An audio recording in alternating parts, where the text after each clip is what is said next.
Namo Buddhaya. Perkenalkan, nama saya Nargia Rajendra Mahardika dari kelas 91. Saya membuat video ini dengan tujuan untuk mencari nilai praktik agama Buddha. Saya akan membawakan ceramah tentang cinta kasih atau metta.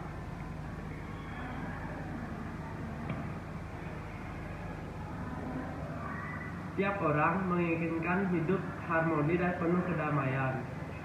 Hidup tiada permusuhan dan tiada saling membenci, apalagi saling mencelakai. Untuk dapat mencapai hidup yang saling mengasihi itu, tentu harus ada hal yang dapat mengondisikan, yaitu cinta kasih. Agama Buddha sangat memberikan perhatian terhadap cinta kasih dalam kehidupan. Dalam Buddhis, cinta kasih ini disebut dengan metta, yang diberikan makna cinta kasih yang tanpa batas. Dhamma ajaran Buddha dibabarkan kepada semua makhluk demi kebahagiaan. Karenanya, Dhamma disampaikan dengan penuh cinta kasih dan kebijaksanaan. Sebuah kebenaran akan menjadi ketidakbenaran manakala disampaikan tanpa kebijaksanaan dan cinta kasih. Karenanya, tidaklah dapat dipungkiri bahwa cinta kasih tidak hanya membawa kebahagiaan dalam diri sendiri, namun juga membawa kebahagiaan bagi semua makhluk.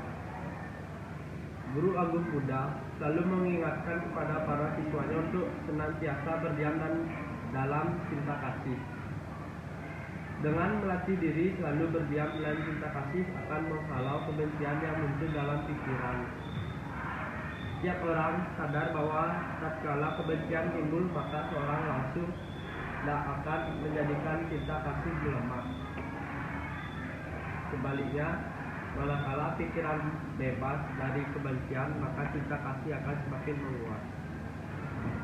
Pikiran yang diliputi dengan cinta kasih akan menjadikan timbulnya tindakan yang disertai belas kasih. Inilah yang kemudian disebut dengan transformasi dari kepedulian menjadi praktik nyata. Seseorang tidaklah mungkin dapat mengembangkan belas kasih jika tidak didasari adanya cinta kasih dalam dirinya. Tindakan belas kasih akan timbul membantu meringankan beban penderitaan tatkala batin seseorang sudah bebas dari kebencian. Cinta kasih yang dipancarkan seluruh alam semesta akan menjadikan makhluk-makhluk di sekitarnya juga merasakan manfaatnya. Sebagaimana dikisahkan dalam Karania Metta Sutta, pada saat para bhikkhu terganggu oleh makhluk halus dalam latihan meditasinya, setelah membacakan karanianya, Metta Sutta, mereka memancarkan cinta kasihnya, hingga makhluk-makhluk halus itu merasa damai dan tidak mengganggu. Hal ini menunjukkan bahwa manfaat cinta kasih tidak hanya menjadi milik diri sendiri, namun juga bermanfaat bagi orang-orang di sekitarnya dan bahkan seluruh alam semesta.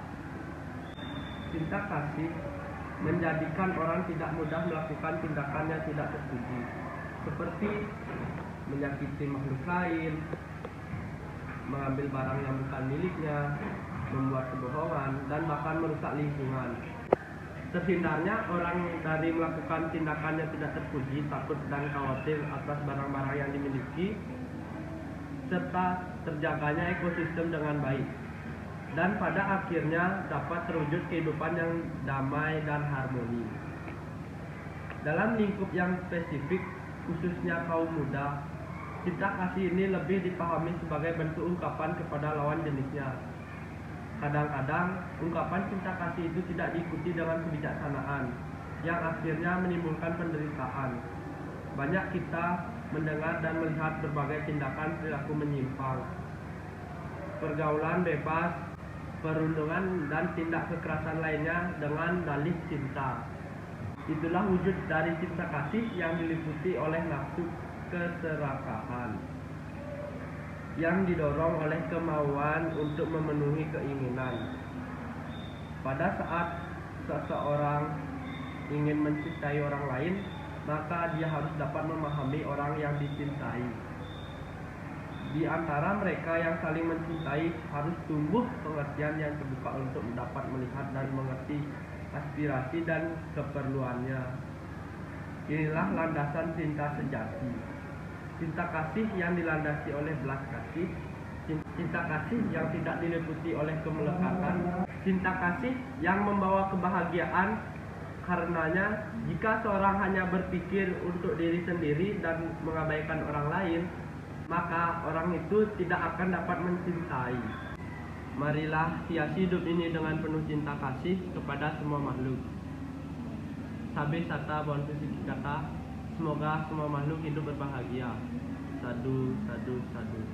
Saya tutup dengan Soti Hotu, Namo Buddhaya.